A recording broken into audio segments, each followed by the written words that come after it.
Nós finalizamos a leitura de Gênesis, mas antes de falarmos especificamente sobre esse livro, eu vim trazer uma breve explicação que vai te ajudar a entender melhor como a Bíblia está dividida, ou melhor, organizada. A Bíblia fala sobre a história da humanidade, do nosso relacionamento com Deus. Provavelmente, você sabe que ela está dividida entre Antigo e Novo Testamento.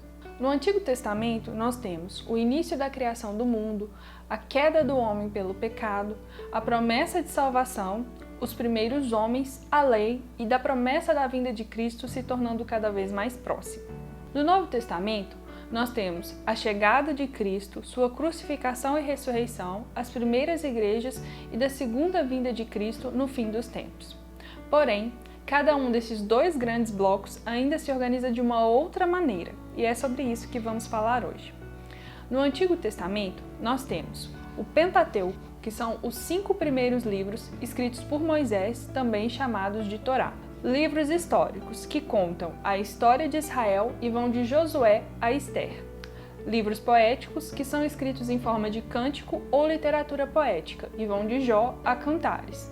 Profetas maiores que relatam a história dos profetas que mais profetizaram na história de Israel. Vão de Isaías a Daniel. E profetas menores que são os últimos 12 livros que contam a história e ministério de 12 grandes profetas de Israel e vai de Oséias a Malaquias. O Novo Testamento é organizado em 4 grupos, que são os Evangelhos, que vai de Mateus a João. Eles narram a passagem de Jesus na Terra. Livro histórico é o livro Atos dos Apóstolos e conta a história dos apóstolos e da igreja primitiva. Epístolas são cartas escritas pelos apóstolos direcionadas às igrejas, cidades, nações e continentes da terra e vai de Romanos a Judas. Livro profético é o livro de Apocalipse que traz todas as revelações dos últimos acontecimentos da igreja aqui na terra.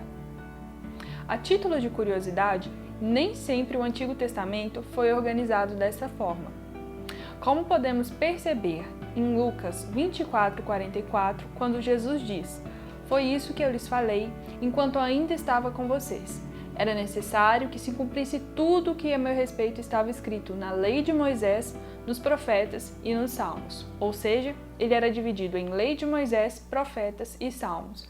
Mas isso é assunto para outro vídeo. Um abraço e até a próxima!